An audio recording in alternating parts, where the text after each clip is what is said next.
Bom, bom dia, graça e paz. Eu iniciei a gravação da nossa aula. Naturalmente, eu preciso da permissão de vocês para que essa gravação seja de fato efetivada, né? Alguns irmãos que não assistiram, por exemplo, à primeira aula, tiveram a oportunidade de vê-la gravada durante a semana e outros que hoje não poderão estar presentes, também poderão ver essa nossa gravação.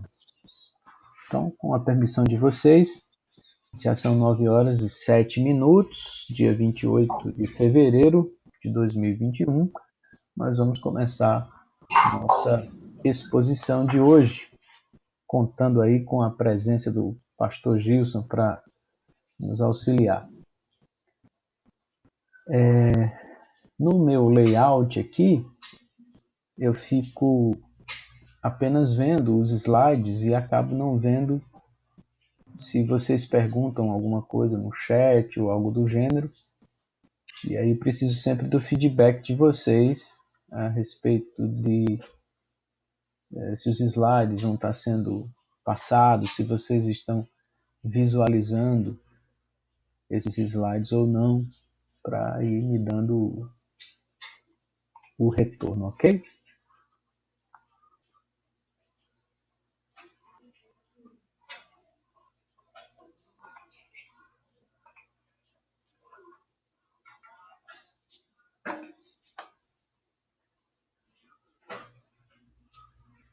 Bom, vou tentar ampliar aqui os slides para ficar numa visualização melhor.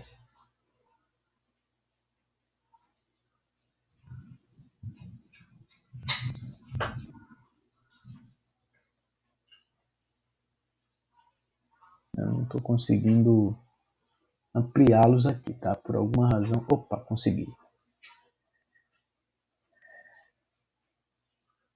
Bom, espero que vocês estejam acompanhando aí os slides.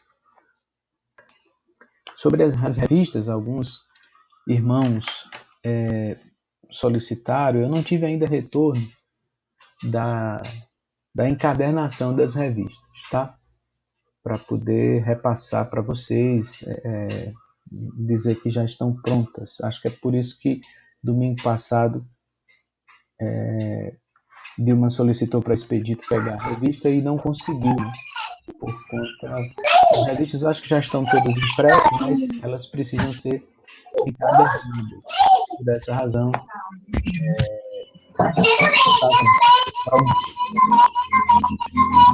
bom dia, Geiverson. E aí, professor, tudo bem com o senhor? Me escutando bem? Tudo bem, estou escutando bem você Demorei, e mas suas cheguei. crianças Demorei, mas também. cheguei. Quando o senhor estiver falando, só vou deixar sempre o microfone desligado. Aí, quando eu for fazer alguma pergunta, ou se eu perguntar alguma coisa, eu ligo, tá certo? Beleza, tamo Pra não junto. Vamos atrapalhar a começar aula. agora, de Valeu, professor. fato, a nossa aula, as nossas considerações. Só dando uma situada, né? Nós estamos na segunda aula. Domingo passado foi o momento que a gente iniciou a discussão. Domingo passado nós iniciamos a caminhada da nossa turma de primeiros passos, tentando responder a uma pergunta: o que é ser cristão ou qual seria a essência do cristianismo? Então, na ocasião, baseado no livro do John Stott, Como Ser Cristão, um guia prático para a fé cristã, nós entendemos que o cristianismo não se reduz a um corpo de doutrinas, não se reduz à questão da moralidade cristã, também não se reduz aos seus elementos litúrgicos, de culto, de celebração. O cristianismo tem tudo isso, né, envolve tudo isso, mas levando em consideração o que Paulo disse na carta aos Filipenses, todas as outras coisas são perdas se comparadas à suprema grandeza do conhecimento de Cristo Jesus. A partir dessa consideração do apóstolo Paulo, nós passamos a discorrer que a essência do cristianismo está em Jesus Cristo. Então, o que é ser cristão não é pura e simplesmente pertencer a uma igreja. Não é acreditar em Deus, em Jesus. Isso faz parte. Pertencer à igreja, acreditar em Deus, em Jesus, isso faz parte e é decorrência do verdadeiro sentido do que é o cristianismo, que é ter um relacionamento com o Senhor Jesus Cristo.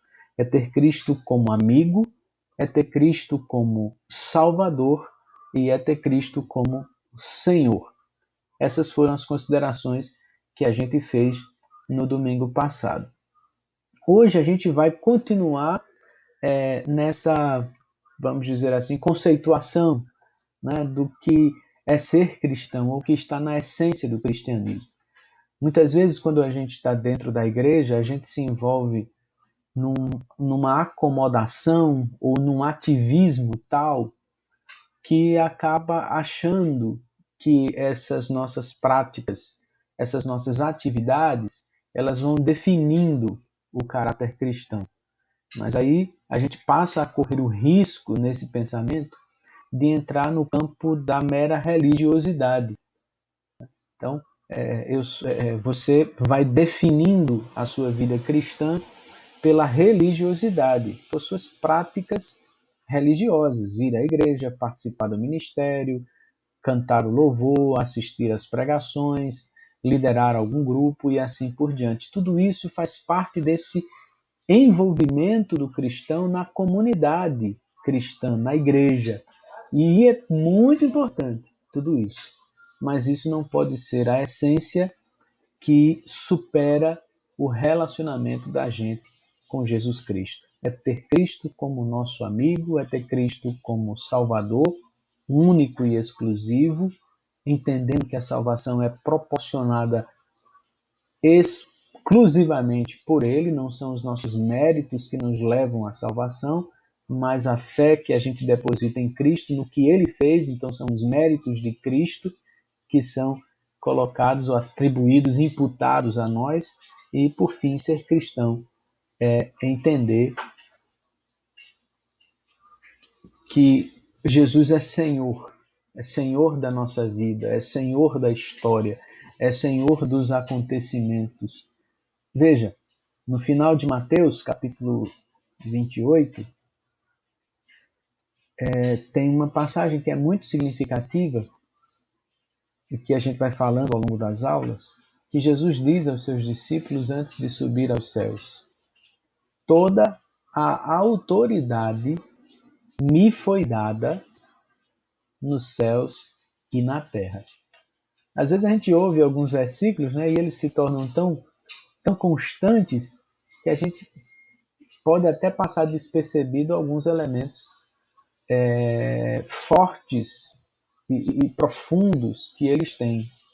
Talvez esse seja um dos versículos. Jesus está dizendo: eu recebi da parte de Deus, da parte do Pai, toda a autoridade. Eu mando em tudo. Né? Eu cumpri a missão e agora toda a autoridade me foi dada no céu e na terra. Então, ser cristão é compreender a realidade, portanto, do reino de Deus. É chegado o reino de Deus. Quando os evangelhos reforçam essa ideia, não é a ideia de um reino espacialmente delimitado, geograficamente conhecido, politicamente organizado. A ideia de reino de Deus é a ideia de soberania, de senhorio do Senhor Jesus Cristo. Veja, estou insistindo nisso, que é algo que a gente tratou na semana passada, porque uma coisa me preocupa muito como crente, como cristão, que são os estereótipos que são construídos a respeito do que é ser cristão. Se a gente pergunta hoje na sociedade, se a gente ouve repercussões na mídia do que é ser crente, do que é ser cristão, infelizmente o estereótipo que se cria, ou que se criou, é muito negativo. É muito cheio de críticas, é muito cheio de preconceitos. E pior do que isso, algumas críticas e preconceitos acabam sendo resultados de práticas equivocadas que nós cristãos muitas vezes cometemos, né?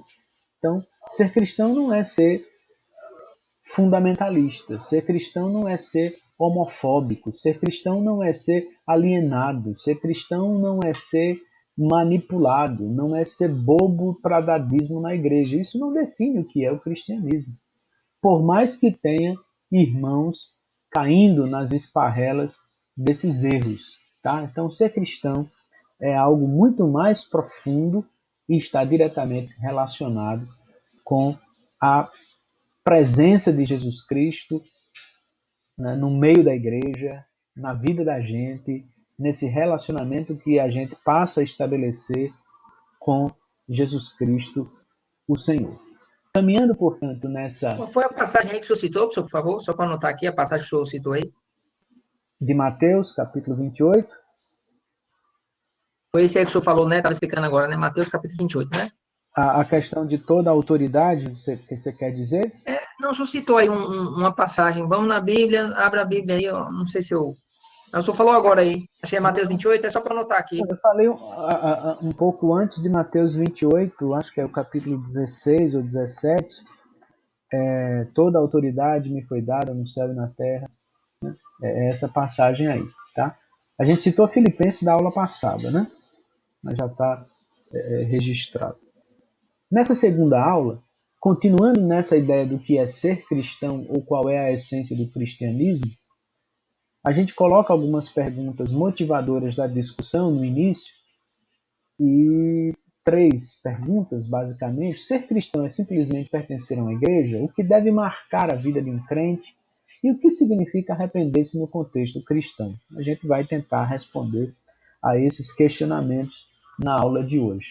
Texto base da gente, se você tiver com a Bíblia e quiser, né, acompanhar, ou se não, acompanha aqui no slide que a gente está colocando, disponibilizando, Mateus capítulo 4, versículos 17 a 22.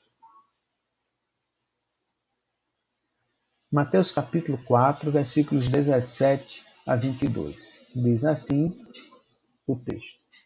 Desde então começou Jesus a pregar e a dizer: Arrependei-vos, porque é chegado o reino dos céus. E Jesus, andando junto ao mar da Galiléia, viu a dois irmãos, Simão, chamado Pedro, e André, seu irmão, os quais lançavam as redes ao mar, porque eram pescadores. E disse-lhes: Vinde após mim, e eu vos fareis pescadores de homens. Então eles, deixando logo as redes, seguiram-no. E adiantando-se dali, viu outros dois irmãos, Tiago, filho de Zebedeu, e João, seu irmão, num barco com seu pai, Zebedeu, consertando as redes. E chamou-os. Eles, deixando imediatamente o barco e seu pai, seguiram-lhe. Três expressões a gente pode destacar, entre outras, nessa passagem do texto de Mateus. Arrependei-vos, o reino dos céus, e sigam-me. Né? A ideia do siga-me, né? Jesus está dizendo, vinde após mim, né? Sigam-me, ou segue-me, em outras passagens. São três expressões importantes na mensagem do Evangelho, na mensagem de Jesus Cristo. Né? A primeira a ideia que a gente traz na aula de hoje sobre esse significado do que é ser cristão é que ser cristão envolve arrependimento. Ser cristão envolve arrependimento. Uma das palavras-chave do discurso de João Batista era arrependei-vos. E Jesus confirma essa mensagem quando adentra o espaço do seu ministério e também repete: arrependei-vos. Então, ser cristão envolve arrependimento. A primeira pergunta que surge é: o que é arrepender-se? O que é estar arrependido nesse contexto bíblico? E aí,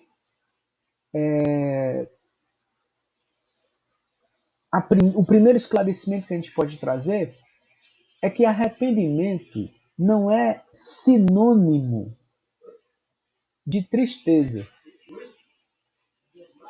Arrependimento não é sinônimo, no contexto bíblico, de tristeza, de choro. Então, eu estou arrependido, e chora, né? O arrependimento não é isso dentro do contexto do Evangelho. Arrependimento pode até gerar, e deve gerar, uma tristeza no nosso coração em função do pecado, pode gerar o choro, né? Mas veja, antes disso, antes de poder se aproximar de uma espécie de choro, de tristeza, arrependimento tem a ver com transformação, com mudança de rota. É estar indo num caminho e dar a volta, porque aquele caminho é o caminho errado. Na mensagem de João Batista, que o profeta Isaías já anunciava vários anos antes, né? João Batista é anunciado profeticamente como aquele que vai adiante, endireitando os caminhos para a chegada do Messias. Veja que na mensagem de arrependimento de João Batista é a voz que clama no deserto para o endireitamento dos caminhos. Qual é a ideia de endireitar caminho? Os caminhos que estão tortuosos, ou aplanar o caminho, né? Ajeitar a estrada, ajeitar o percurso. Então, a ideia de arrependimento é mudança de rota, de pensamento modificado, porque o termo arrependimento é metanoia no grego, que ao pé da letra poderia até ser traduzido como mudança de mentalidade. Entretanto, não é, ainda vai mais além a ideia de arrependimento, tá? Não é só uma mudança de mente, mudei a minha forma de pensar. É uma mudança de mente, de uma forma de pensar, mas que implica necessariamente uma mudança de comportamento, uma mudança de rumo. Alguém quer perguntar alguma coisa? Estou sendo claro, estou sendo prolixo.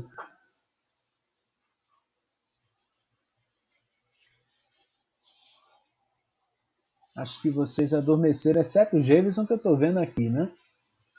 Mas os demais acho que estão dando uma cochilada braba. Aqui com essa chuvinha, tá chovendo aqui.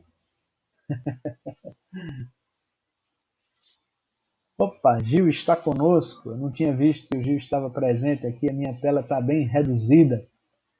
Sejam todos bem-vindos. E aí, havendo dúvida, abre o microfone, pergunta, participa, que a gente tenta trazer alguns esclarecimentos. Então, aqueles que forem receber posteriormente a revista, né, a gente vai dando informações a respeito de alguns mitos que são construídos sobre o arrependimento. Entre eles, esse mito de achar que tristeza é o mesmo que arrependimento. Outro mito é achar que a penitência e o arrependimento são coisas iguais. Então, ou associar arrependimento a uma espécie de autopreservação, do tipo, você age daquela forma porque você está com medo, né, de se prejudicar, de se machucar, de se ferir, ou algo do gênero, tá? Então, primeira ideia de hoje, primeiro reforço nessa compreensão do que é ser cristão, ampliando o que a gente discutiu na semana passada, envolve arrependimento, mudança de mentalidade, mudança na forma de ver o mundo, na forma de agir diante do mundo, mudando a rota, mudando o caminhar, não é mais para aquele lado, é para este outro, é Jesus quem é a salvação, é Jesus quem é o caminho e não há outro caminho. Essa é a ideia que a Bíblia traz de forma muito incisiva para a gente. Vou ler só um trechinho aqui que eu registrei. Quando Jesus diz que você precisa se arrepender, quer dizer o seguinte: agora que o reino de Deus chegou e você está sujeito ao reinado de Deus, você precisa pensar diferente, precisa aprender a pensar de uma maneira completamente nova. É isso que Jesus está dizendo. O reino de Deus chegou, você não pode continuar vivendo do mesmo jeito, como se o rei não estivesse presente e o reinado de Deus não estivesse sendo oferecido e estabelecido. Para viver no reino de Deus, é imprescindível passar pela metanoia, arrependimento, ter a consciência expandida, a compreensão da realidade absolutamente modificada, o que resulta necessariamente em um viver coerente com todo o universo de possibilidades que existe, onde Deus está realizando a sua vontade. João Batista disse, Jesus, reforça, arrependei-vos, porque é chegado o reino de Deus. Então, se o reino de Deus chegou, não tem mais sentido vivermos como se esse reino, no sentido, como se esse senhorio não estivesse sobre nós. Lembra da aula passada? Uma das coisas que definem o cristianismo, ser cristão, é reconhecer o senhorio de Jesus na sua vida. Tem uma pergunta aí no chat. O chat para mim não está aparecendo muito bem, né? Aparece rapidamente e some, só se eu tirar a tela aqui que o João Vitor fez. Mas pela pergunta que ele fez e se eu vi corretamente, rapidamente enquanto ela passou aqui, é isso mesmo. Tá, João? Eu vou minimizar aqui para ver se eu consigo ver aqui no chat a sua observação e poder responder melhor.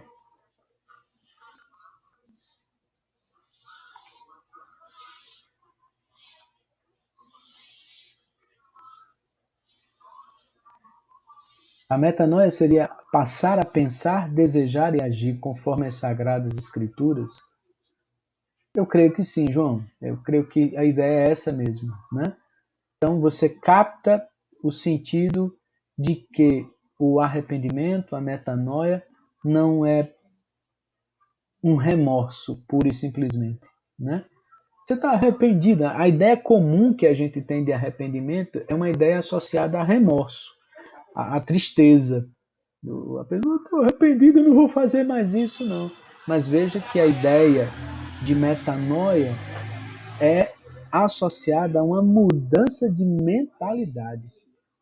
E essa mudança de mentalidade afeta, atinge o modo de pensar da gente, as nossas vontades, os nossos desejos, que agora passam a estar submetidos ao reino de Deus, isto é, ao senhorio de Cristo.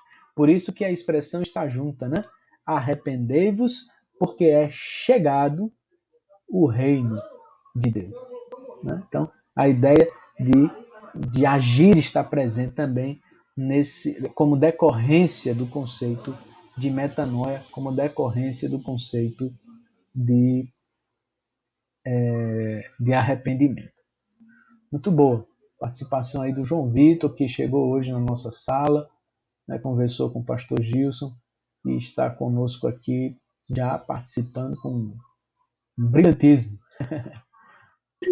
O senhor não tem a mãozinha aí em Gil, não sei se ele quer fazer alguma pergunta. Não sei se o senhor está vendo aí. Opa, a mãozinha de beleza. pergunta, né? Manda brasa. Graça e paz, amado. Na verdade, era para dizer que estava muito claro para mim e eu não sei como desativar, só isso. Mas está sendo muito claro a aula. Tá bom. Acho que se clicar Obrigado. na mãozinha de novo, eu acho que ela desativa. Mas deixa ela aí, tá bom. Tá bonita. Parece um aceno aqui pra gente. Ô, Toninho, Oi, Gilson. eu posso fazer uma pergunta? Para os alunos, né? Para mim, não, né? Não, para você, claro. Aí É, é brincadeira, né? necessariamente, para que eu possa ser um cristão e não um frequentador de igreja, eu tenho que me arrepender? Nessa nossa concepção aqui, eu creio que sim, viu, Gilson? A gente tá compreendendo, né? Você me ajude se for equivocado o meu pensamento, que a gente está definindo a essência do que é ser cristão. Né? Então, o que a gente está dizendo é: frequentar a igreja não me define como cristão. Por mais que a participação na igreja seja um elemento do cristianismo, a mera participação não me faz um cristão. Eu entendo que para ser cristão verdadeiro, você, né, tem que estar envolvido nessa dinâmica do arrependimento. Eu não sei se é isso que você queria Não, chegar. era só provocar mesmo. Enquanto você falava, eu me lembrei de uma passagem lá do livro de Atos, quando, após aquele discurso de Pedro, Atos 2, a partir do versículo 37, ele vai dizer, depois da pergunta que é feita para eles, quando eles ouviram estas coisas, compungiu-se do coração e perguntaram a Pedro e aos demais apóstolos: que faremos, irmãos? Aí Pedro diz: arrependemos, cada um de vós seja batizado em nome de Jesus Cristo para a remissão dos vossos pecados e recebereis o dom do Espírito Santo. Então a gente entende que podemos passar 2, 3, 10 anos na igreja sem entender realmente qual é o sentido ou o que é ser um cristão verdadeiro. E mesmo assim, estando na igreja, participando de todas as atividades da igreja, não se arrepender e, consequentemente, não estar dentro do reino. Como você falou, o reino de Deus, ou o ser cristão, é muito mais do que envolver sentimentalismo. Ser cristão é uma essência de vida, é uma atitude, uma mudança. Hoje você tem um rei e você, por amor a esse rei, você obedece. Não com medo de ser disciplinado por ele, mas por amor a ele você obedece. Você tem um rei, e a esse rei agora você obedece totalmente. Então era esse o pensamento, a minha palavra. Só para agitar a sala mesmo.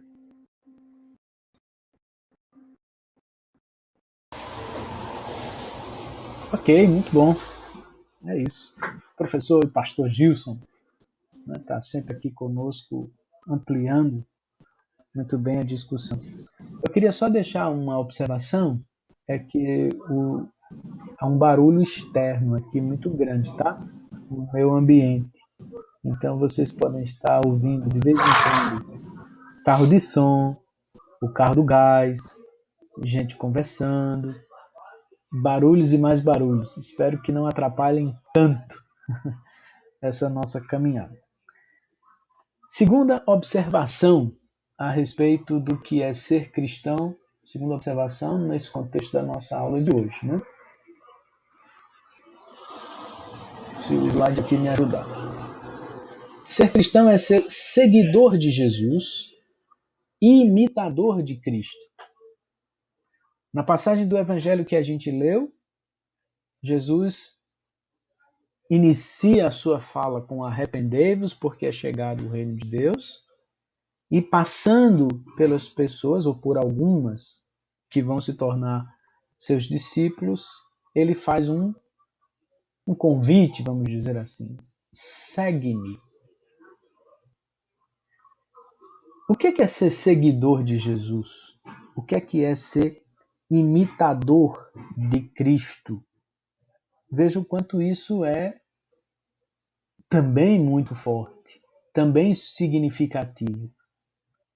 A gente pode muito bem olhar para dentro da igreja, a gente está falando no contexto interno, vamos dizer assim, das igrejas de uma maneira geral, evangélicas no mundo todo, e a gente pode ver ações de algum irmãozinho abençoado que não tem nada a ver com Jesus.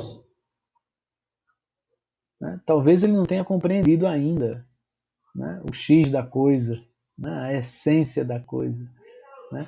Seguidor de Jesus, sobretudo pensando naquele contexto judaico, que havia rabinos, que havia muitos mestres da lei, grupos religiosos, eram pessoas que andavam ali no encalço do seu mestre, literalmente andavam no encalço dele, né? Recebendo a poeira do pé desse mestre, mas no sentido de estar ali pertinho, aprendendo, sendo ensinado e imitando as ações.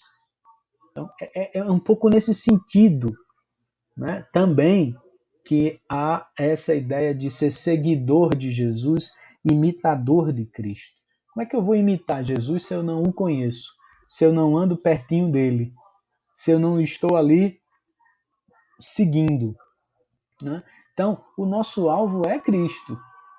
O nosso Paulo já diz isso, né? O alvo é olhando para o alvo, olhando para a frente, esqueço das coisas que ficaram para trás e sigo para o alvo, que é o próprio Jesus Cristo.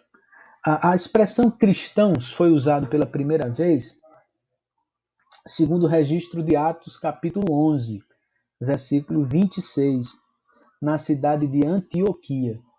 Foi quando o termo foi empregado para os seguidores de Jesus.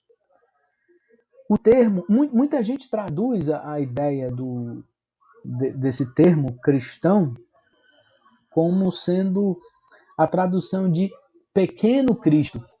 Então, lá vai os cristãos, são os pequenos cristos.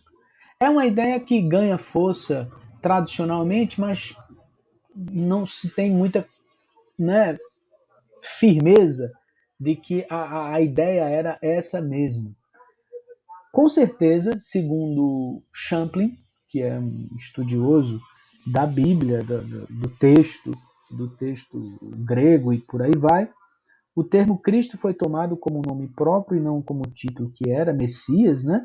Ungido, já há uma mudança aí, e cristãos foi um dos termos aplicados aos seguidores de Jesus, talvez como um apelido, mas certamente indicando aqueles que eram soldados, discípulos, servos ou seguidores de Cristo. Então, só um detalhe que eu falei aqui: a palavra Christos é a tradução no grego da palavra Messias, no hebraico, cujo sentido é ungido. Então, quando a gente fala Jesus Cristo, ao pé da letra, Cristo não é sobrenome, né? Não é um nome de Jesus e o sobrenome dele é Cristo, né?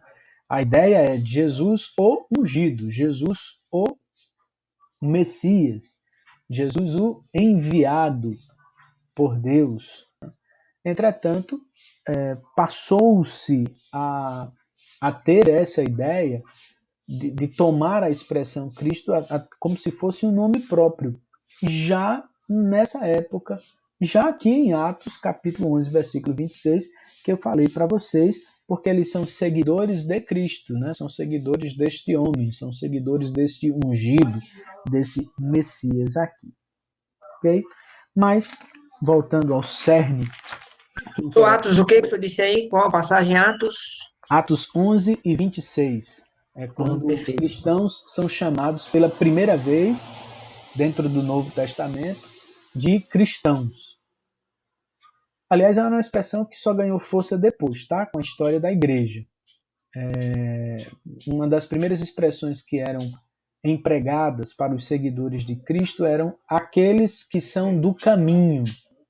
Né? Aqueles que são do caminho. Era uma ideia até mais presente.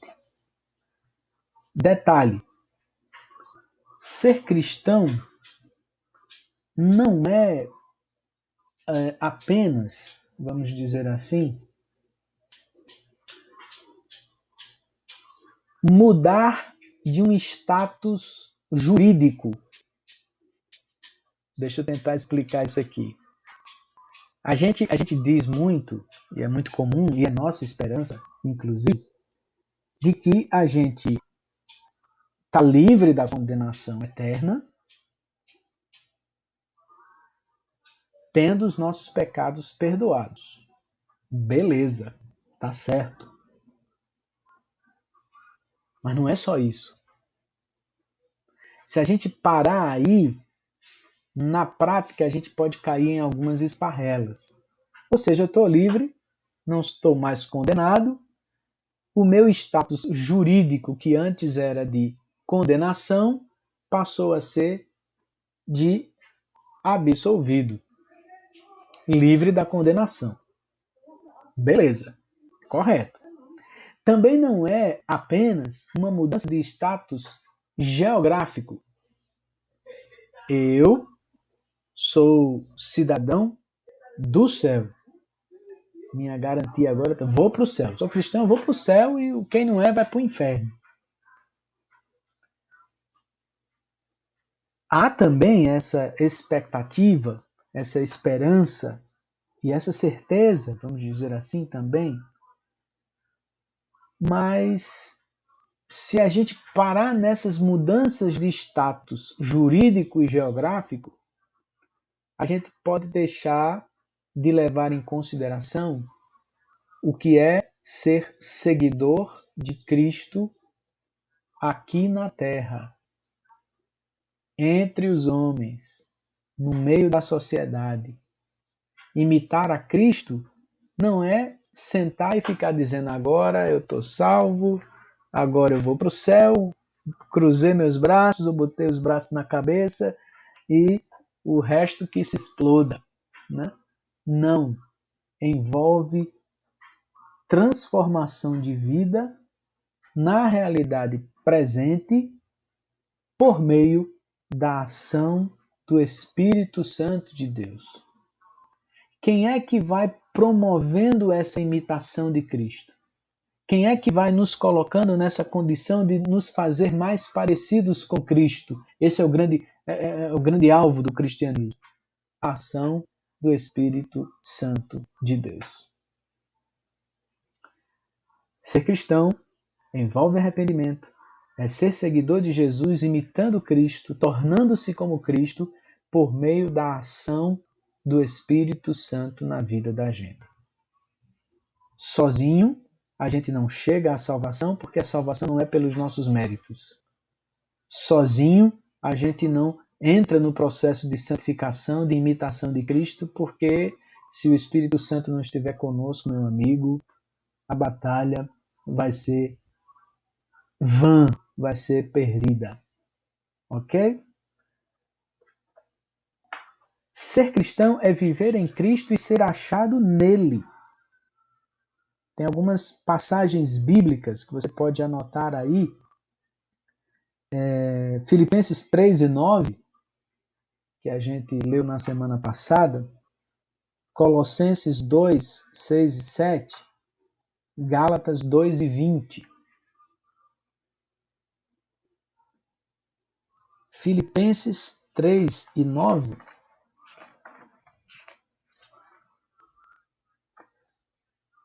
Quando Paulo diz que considerava tudo como perda, tudo que ele tinha, tudo que ele era, diante do grande conhecimento da grandeza de Cristo Jesus, ele perdeu todas as coisas e considerou todas as coisas esterco para ganhar a Cristo. Olha o início do versículo 9 de Filipenses 3, e ser encontrado nele.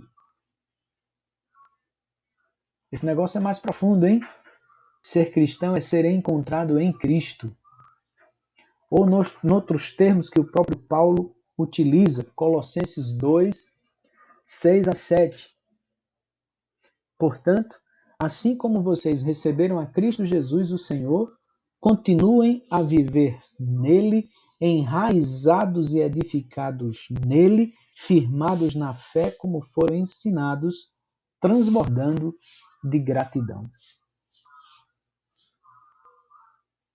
Viver nele enraizados e edificados em Cristo. Será que a gente pode olhar para a vida da gente como cristão e dizer: eu estou enraizado em Cristo, eu estou edificado em Cristo, eu sou achado nele? Se a gente fizer essa pergunta todo dia,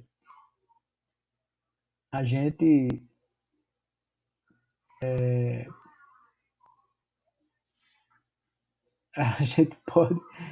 pode ter várias surpresas, né? Inclusive negativas, né? Será que eu estou em Cristo? Cristo em mim e eu em Cristo? Gálatas 2:20, Paulo vai dizer: fui crucificado com Cristo. Assim já não sou eu quem vive, mas Cristo vive em mim. A vida que agora vivo no corpo, viva pela fé no Filho de Deus que me amou e se entregou por mim. Ser cristão é viver em Cristo, é ser crucificado em Cristo. Observe, pessoal, que a gente está ampliando bastante e aprofundando bastante a ideia do que é ser cristão, retirando a ideia da mera religiosidade. Nós somos religiosos, nós pertencemos a uma igreja, nós nos envolvemos com as coisas da igreja, mas isso é decorrência do que a gente é em Cristo e não é a essência do que é o cristianismo. Que isso fique bem claro. Outra expressão forte, né, do Evangelho, em Marcos capítulo 8, versículos 34 a 37, ser cristão é negar-se a si mesmo. Negar-se a si mesmo. É a ideia de estar em Cristo, de ser achado nele. Não sou eu mais quem vivo, mas Cristo vive em mim. Eu ando não mais conforme as minhas próprias vontades, mas submetido ao senhorio de Cristo, submetido ao reino dos céus, andando em novidade de vida, como Paulo vai dizer em Romanos 6, versículo 4. Então, ser cristão é negar-se a si mesmo. É uma outra expressão forte que o Evangelho aponta para a gente. É a morte do eu, ou como diria o pastor Timothy Keller, é ter o ego transformado, é ter o eu transformado, é a morte do eu. O chamado de Jesus aos seus discípulos envolve a morte do eu. Negar a si mesmo para seguir a Jesus, ao contrário do que muitos podem pensar, não é viver uma vida sem graça, cheia de regras e proibições. Na realidade, é encontrar a verdadeira vida. A experiência de uma vida com Jesus envolve uma alegria indescritível, uma satisfação profunda. Afinal, Jesus disse que com ele teremos uma vida abundante, vida eterna, divina, plena. Então, negar a si mesmo não significa que é viver uma vida sem graça, cheia de restrições. Não. É encontrar a alegria verdadeira em Cristo Jesus. Ser cristão, quinto ponto aqui, é nascer de novo. É a célebre passagem de João capítulo 3, na conversa de Jesus com Nicodemos. Seguir a Jesus não é o mesmo que seguir um mestre de moral, uma ideologia ou uma escola de conhecimento. Também não é o mesmo que seguir um reformador social. Em português mais claro, Jesus não quer ser um grande teórico que vai ensinar a você o que fazer, como viver ou no que acreditar. Seguir a Jesus implica uma experiência de transcendência, uma abertura para o universo espiritual, para a realidade espiritual. Na linguagem da Bíblia, seguir a Jesus é passar da morte para a vida, das trevas para a luz. Você pode usar qualquer metáfora para descrever uma profunda experiência de ruptura que arremessa o ser humano para outra dimensão da existência. Jesus usou a figura de nascer de novo, nascer outra vez, renascer. Então, a conversa de João capítulo 3, a conversa entre Jesus e Nicodemos, quando Nicodemos, que era um mestre da lei, que conhecia as Escrituras, e estava ali com algumas dúvidas, alguns questionamentos. Né? Jesus, o que é que eu preciso fazer? Você precisa nascer de novo. Ah, eu vou entrar na barriga da minha mãe e nascer novamente? Não. É nascer da água e do Espírito. Ok? Novo nascimento não é reencarnação, uma palavra que sequer existe no texto bíblico. É ter a vida conduzida pelo Espírito de Deus que vai gerando uma nova vida no coração da gente. Ser cristão é ser sal e luz do mundo. Célebre passagem de Jesus também em Mateus capítulo 5, versículos 13 a 16. Né? Jesus diz as bem-aventuranças no Sermão da Montanha, né? Um pouco depois ele diz, olha, vocês precisam ser luz, vocês precisam ser sal. São metáforas belíssimas. Né? A do sal, por exemplo, o sal dá gosto, o sal tempera, o sal preserva o alimento. Agora, aplicado à vida da gente, né? Ser sal da terra significa que a minha vida, ou a vida da igreja, agora pensando de uma maneira mais ampla, precisa ser sal e luz do mundo. O mundo precisa olhar para a igreja e olhar para a minha vida e dizer, esse negócio aí é diferente. Esse negócio aí é do céu. Esse negócio aí tem algo, né, transcendente. Tem algo que não tem justificativa aqui, nesse universo material. Esse povo faz diferença na sociedade. Esse povo contamina, entre aspas, positivamente as coisas. Ilumina as trevas. É sal, dá gosto, dá tempero ao mundo. Em Atos capítulo 2, o registro que Lucas faz lá em Atos a respeito da igreja é que a sociedade olhava para a igreja e queria fazer parte daquilo, que estava encantada com aquilo, percebia que ali havia algo diferente. E Jesus ia acrescentando novos seguidores à sua igreja. Uma igreja que faz diferença, né? Gente que faz diferença. Não é gente chata no trabalho, né? Gente porre no trabalho, não. Ser cristão não é ser chato, não, pelo amor de Jesus Cristo. Apesar de ter tanta criatura chata dentro da igreja, né? Que Deus possa curar a chatice de cada um. Né? Ser cristão não é ser mal-humorado. Né? Ser cristão é ter uma vida plena em Jesus Cristo e transbordar boas novas, boas notícias, alegria, salvação. E contaminando, entre aspas, positivamente, né? Salgando, temperando o mundo. Ser cristão é cumprir o ID de Jesus, Mateus 28, 18 e 20, né? É uma das ordenanças chamada da grande comissão que Jesus diz antes de subir aos céus. Mateus 28, 18 a 20. Chegando-se Jesus, falou-lhes, dizendo, é-me dado todo o poder no céu e na terra, portanto, ide, fazei discípulos de todas as nações, batizando-os em nome do Pai, do Filho e do Espírito Santo, ensinando-os a guardar todas as coisas que eu vos tenho mandado, e eis que estou convosco todos os dias, até a consumação dos séculos. Amém.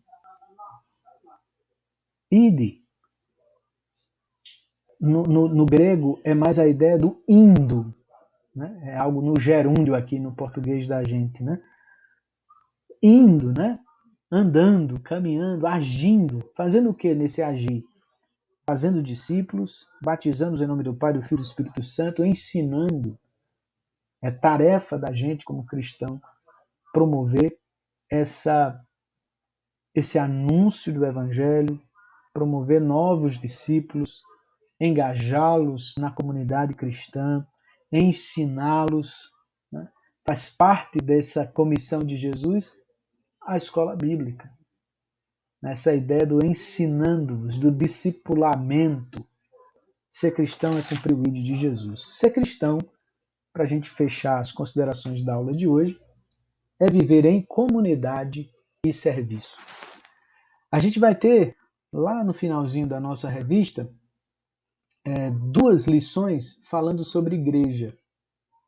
Né? O que é a igreja, o porquê da igreja.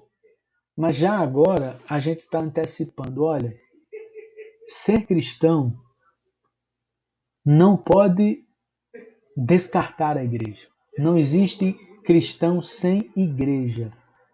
Biblicamente falando, neotestariamente falando, ser cristão é viver em comunidade e em serviço. É estar juntos. É formar uma comunidade. Não necessariamente uma instituição, né? Pode ser algo mais simples. Enfim, as instituições existem também por razões outras, né, ao longo da história. Mas ser cristão envolve, com perdão da redundância, né, o envolvimento com outros irmãos. É nesse envolvimento na igreja, com a igreja, que a gente cresce. A Bíblia está cheia de referências de mutualidade, ensinando uns aos outros, suportando uns aos outros, amando uns aos outros, exortando uns aos outros. Como é que se faz isso? É em comunidade, em fraternidade. Os dons espirituais são dados por Deus, os dons do Espírito são dados para a edificação do corpo de Cristo. Há uma série de metáforas da igreja que envolve corpo, que envolve unidade. Então, ser cristão é viver em comunidade e serviço. 10 horas, a hora que eu acabei a minha explanação, que é a hora que está começando o culto, né? E aí eu deixo aberto aqui para vocês considerações, dúvidas, participação. Vocês podem ficar à vontade.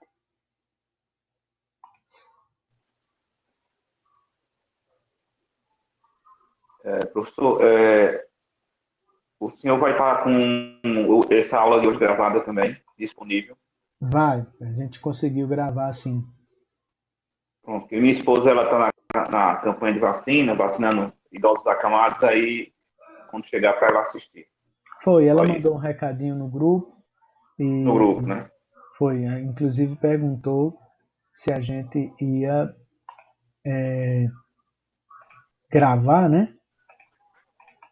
Eu disse que ia Ok, tentar gravar e de fato a gente conseguiu gravar aqui. Deixa eu só ver. ótimo.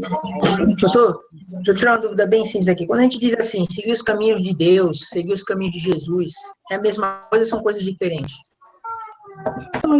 É a mesma coisa, Diego. É, né? Tá É a certo. mesma coisa, né? A partir do momento que a gente entende que Jesus é Deus, né? Torna-se mais claro que é a mesma coisa, né? Jesus como Filho de Deus. É porque quando a gente tá de certa forma, lendo, a gente pensa, né? No pai e no filho. Aí na mente fica essa diferença, entendeu? Não sei Sim, se sim. tá certo. Valeu, professor Fogo. Eu estou tentando ampliar aqui minha tela, porque para mim está aparecendo só uma listinha de vídeos aqui. Para a gente poder fazer uma foto aqui, né? Um registro.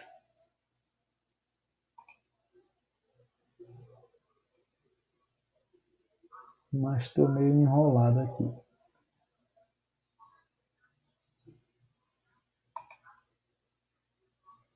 Acho que agora vai.